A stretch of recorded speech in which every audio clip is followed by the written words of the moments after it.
Hey guys, আসসালামু আলাইকুম। এখানে দেখতে পাচ্ছেন যে profile is some issue. Well restart your profile system because your activity not follow your rules view details. তো এটা কি জন্য এসেছে বা এটা কিভাবে সলভ করবেন, এটা কিভাবে ঠিক করবেন, ঠিক করার জন্য আপনাকে কি করতে হবে, অবশ্যই একটি শেষ পর্যন্ত দেখবেন, ঠিক আছে? তো আপনারা কি করবেন গাইস, আমি আপনাদেরকে ভিডিওটা বেশি লম্বা করব না, শর্টকাটের মধ্যে বলে দিচ্ছি। এবং এটা করার পর আপনি কিভাবে আপনার আইডিটা ব্যাক নিয়ে আসবেন বা আপনার প্রবলেমটা ইস্যুটা রিমুভ হয়ে যাবে আইডি থেকে এবং আপনার আইডি আগের মতো গ্রিন হয়ে যাবে। তার জন্য আপনাকে এখানে একটি স্ক্রিনশট নেবেন। কেমন একটা স্ক্রিনশট নেবেন, যেমন আমি দেখাচ্ছি, একটা স্ক্রিনশট নেবেন। এভাবে একটা স্ক্রিনশট নেবেন। কেমন স্ক্রিনশট নেওয়ার পর আপনি কি করবেন, আপনার প্রোফাইলে যাবেন, ঠিক আছে? প্রোফাইলে যাওয়ার পর এখানে তিনটি ডট দেখছেন, তাই না? এখানে ক্লিক করবেন।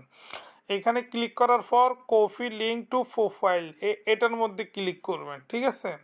এটার মধ্যে ক্লিক করার পর আপনার এই প্রোফাইলটা কিন্তু কপি হয়ে গেছে। আবার আপনারা কোথায় যাবেন, এই ডেস্কটপ সরি আপনার প্রফেশনাল ড্যাশবোর্ডে যাবেন। যাওয়ার পর ভিউ ডিটেলসে এখানে ক্লিক করবেন। এখানে ক্লিক করার পর এখানে এখানে আরেকটি স্ক্রিনশট নেবেন, ঠিক আছে? এভাবে আরেকটি স্ক্রিনশট নেবেন। নেওয়ার পর আপনারা কি করবেন, আপনারা এখান থেকে দুটি অপশানে দুটি কপি আইমিং, এটা হচ্ছে যে একটা কপি রাইট, ঠিক আছে? ওয়েল রিমুভ ইউর পোস্ট, একটা কপি রাইট। আপনারা চাইলে এটা কিন্তু দুইভাবে আপনারা কিন্তু সলভ করতে পারবেন। এক হচ্ছে, আমি এখানে ক্লিক করার পর এখানে দেখতে পাচ্ছেন well remove your post, why this happen, মানে এটা কী জন্য হয়েছে। The post content something else someone else copyright, মানে কেউ একজন আপনাকে কপিরাইট দিয়েছে, ঠিক আছে? এটা কিন্তু মাঝে মধ্যে ফেক কপিরাইট আসে বা কেউ ইচ্ছে করে আপনাকে দিতেছে বা আসি গেছে, তাই না? কিন্তু আপনাকে আপিল করতে হবে, সাবমিট করতে হবে, রিপোর্ট কমপ্লেন করতে হবে। কার কাছে কমপ্লেন করবেন? ফেসবুকের কাছে কমপ্লেন করার জন্য কি করতে হবে, এখানে সি অপশান, এখানে ক্লিক করবেন, ঠিক আছে? এখানে ক্লিক করার পর দেখতে পাচ্ছেন ইমেল দ্য রিপোর্ট, মানে হচ্ছে যে হারামি আপনাকে কি করছে, কপিরাইট দিছে, এখানে তার ডিটেলস থাকবে। দেখেন, তার হলো কপিরাইট রিপোর্ট নেম হলো ইকবাল হোসেন, ঠিক আছে? এই হারামি আপনাকে কি করছে, কপিরাইট দিছে এবং কি এটা হচ্ছে কপিরাইট রিপোর্ট নাম্বার, ঠিক আছে? এই 404, এটা হচ্ছে নাম্বার। এই নাম্বারটা এই হারামিকে ইমেলের মাধ্যমে যদি দেন, কারণ এই লোকের মানেই হচ্ছে ইকবাল হোসেন, যে আপনাকে কপিরাইট দিছে তার সঙ্গে আপনি কখনো চিনেন না, জানেন না, বা তাকে আপনি কখনো পাবেন না। কিন্তু তার সঙ্গে যোগাযোগ করার জন্য এটা হচ্ছে যে ফেসবুকের একটা রুলস আছে, ফেসবুকের একটা সিস্টেম আছে। আপনাকে অবশ্যই একটা ইমেল, যিনি আপনাকে রিপোর্ট করবে সে আপনাকে একটা ইমেল দিতে হবে, মানে সেন্ড করার সময় ইমেল সাবমিট করা লাগে। ওই ইমেলটা আপনার কাছে আসবে এবং আপনি চাইলে এভাবে ইকবাল হোসেন 5462 @gmail.com, এটার সঙ্গে আপনি যোগাযোগ করতে পারবেন, কিংবা তাকে আপনি সরি বলতে পারবেন, কিংবা তাকে আপনি ক্ষমা চাইবেন তার কাছে, ভাই আমার কপিরাইটটা উঠাই ফেলান। সে যদি এবার উঠানোর জন্য আপনাকে বলবে যে এই নাম্বারটা দেওয়ার জন্য, নাম্বার কোনটা, এই 404, এই নাম্বারটা আপনি ইমেলের মাধ্যমে তাকে দিবেন। এবং কি যে আপনাকে কপিরাইট দিছে তার কাছে নোটিশ আছে, সে ওই নোটিশ অনুযায়ী 404 নাম্বারে গিয়ে আপনার শুধু রিস্টোর নামে একটি অপশন থাকে, রিস্টোরের মধ্যে ক্লিক করলে আপনার এখান থেকে এই কপিরাইটটা এটা চলে যাবে, ঠিক আছে? এটা হচ্ছে একটা সিস্টেম। আর হচ্ছে আরেকটা সিস্টেম হচ্ছে সাবমিটে আপিল, আপনারা এটার মধ্যে ক্লিক করবেন। এটার মধ্যে ক্লিক করার পর কি করবেন, এটার মধ্যে ক্লিক করার পর এখানে দেখতে পাচ্ছেন কপিরাইট আপিল ফর্ম, ঠিক আছে? এই আপনারা I understand with the continue report number, এই যে 404 বলছি না, দেখছেন 404 এখানে চলে আসছে।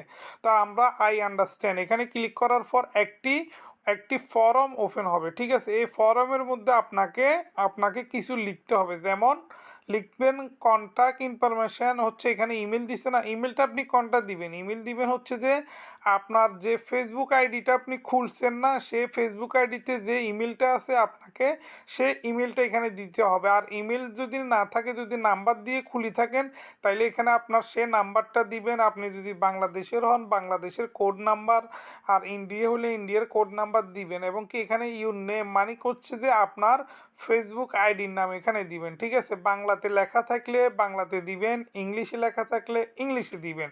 তারপর রিপোর্ট কন্ট্যাক্ট ইট ইস্যু, ঠিক আছে, এটা হচ্ছে রিপোর্ট নাম্বার, এই দেখছেন 460, ঠিক আছে। তো এখানে খুবই গুরুত্বপূর্ণ হচ্ছে ফিলি সিলেক্ট দ্য কন্টিনিউর উইথ দ্য আপিল, ঠিক আছে। তো এখানে দুটি অপশান খালি ঘর আছে, তাই না। দুটি অপশানের মধ্যে প্রথম অপশানে কিন্তু আপনার যে পোস্টটা রিমুভ হবে, ডিলিট হবে, এটার কিন্তু এখানে লেখা থাকবে। আর নিচে হচ্ছে I do not C the content, মানে হচ্ছে যে আমি ওই কন্টেন্টটা দেখছি না, এটা মিসিং আছে, সেজন্য আপনাকে এটা সিলেক্ট করতে হবে, ঠিক আছে। কোনটা, আই ডু নট, এটার মধ্যে ক্লিক করুন। আপনি যদি উপরেরটার মধ্যে ক্লিক করেন সাবমিট করবেন কিন্তু কাজ হবে না, ঠিক আছে। তাহলে আপনাকে কি করতে হবে, আপনাকে নিচের অপশানটা সিলেক্ট করতে হবে। এবং কি এখানে কি লিখবেন, এখানে লিখবেন যে hello dear Facebook team sir, this is a my original post, হ্যাঁ আই অ্যাম এ অরিজিনাল ওনার, এরকম কিছু ইংলিশে আপনার এডিশনাল লিখবেন, ঠিক আছে। এডিশনাল যদি আপনি না লিখতে পারেন তাহলে আপনি সার্চ জিপিপি ইউজ করলে ওইখান থেকে কিন্তু ইংলিশে আপনি লিখতে পারবেন, কিংবা আমি কিন্তু আমার ভিডিও ডিসক্রিপশানে দিয়ে দিব, ওইখান থেকে কপি করতে পারেন। তারপর এখানে নিচে আছে কি, এখানে আছে চয়েস ফাইল, ঠিক আছে। চয়েস ফাইল মানে কি, আপনার কাছে যদি ওই পোস্ট বা ভিডিও যদি কোনো স্ক্রিনশট থাকে তাহলে আপনি সেটা দিবেন, কিংবা এখন যে আমি একটু আগে যে স্ক্রিনশট একটা করছি এই স্ক্রিনশট সেটা দিবেন এখানে, ঠিক আছে। দেওয়ার পর এখানে কি দিবেন, please confirm that wish complete this form, এখানে মাই কন্ট্যাক্ট এখানে ক্লিক করবেন, মানে খালি ঘরে ক্লিক করবেন। খালি ঘরে ক্লিক করার পর দেখতে পাচ্ছেন ইলেকট্রিক সিগনেচার। ইলেকট্রিক সিগনেচার মানে কি জানেন, ইলেকট্রিক সিগনেচার হলো যে আপনার ভোটার আইডি কার্ডের মধ্যে যে বড় অক্ষরের নাম লেখা আছে না, বড় অক্ষর, যেমন ধরেন অ্যাপ, এটা বড় হবে, তার পরেরটা বড় হবে, তার পরেরটা বড় হবে, এভাবে বড় অক্ষরের যে সংখ্যা, এই সংখ্যাগুলো দিয়ে আপনি এখানে সাবমিট করবেন। সাবমিট করার সাথে সাথে কিন্তু আপনার ইমেলের মধ্যে যাবে এবং ইমেলের মধ্যে একটি কোড আসবে। এই কোডটা এখানে আপনি লাগানোর পর আপনার ইমেলটা, আপনার ইস্যুটা, আপনার আপিলটা সাবমিট হবে এবং ফেসবুক এটা জাস্টিফাই করবে, রিভিউ করবে। রিভিউ করার 3 দিনের মধ্যে আপনাকে ফিরিয়ে দিবে। এটা গেল কেমন। আর শর্টকাটে হচ্ছে কি জানেন, আপনার এখানের একটি স্ক্রিনশট নেবেন, কেমন, এখানের এরকম একটি স্ক্রিনশট নেবেন,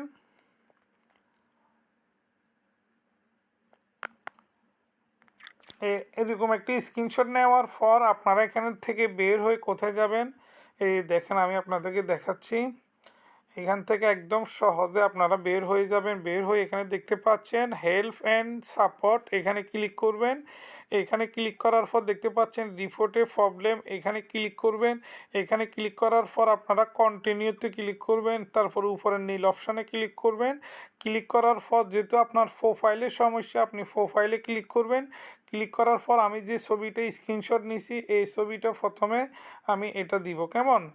এবার পরবর্তীতে আমি এই দ্বিতীয়টা দিব, কেমন। এভাবে যদি আপনার এখানে আরও জায়গা থাকে আপনি এভাবে দিবেন। আর যে আপনার ফেসবুক আইডির লিঙ্কটা কপি করছেন, মাই প্রোফাইল FRO মাই প্রোফাইল লিঙ্ক, ঠিক আছে, এটার মধ্যে আপনার ফেসবুক আইডির লিঙ্কটা দিবেন, ঠিক আছে। এই লিঙ্কটা দিয়ে আপনি কি করবেন, আমি যেভাবে এখন সাবমিট করতেছি এভাবে সাবমিট করে দিবেন। এটা সাবমিট হচ্ছে, ঠিক আছে, এটা সাবমিট হচ্ছে এবং কি দেখেন এটা সাবমিট হয়ে গেছে। হ্যাঁ, তো এই ফেসবুক আপনার এটা প্রবলেমটা 1-2 দিনের পর দেখবে।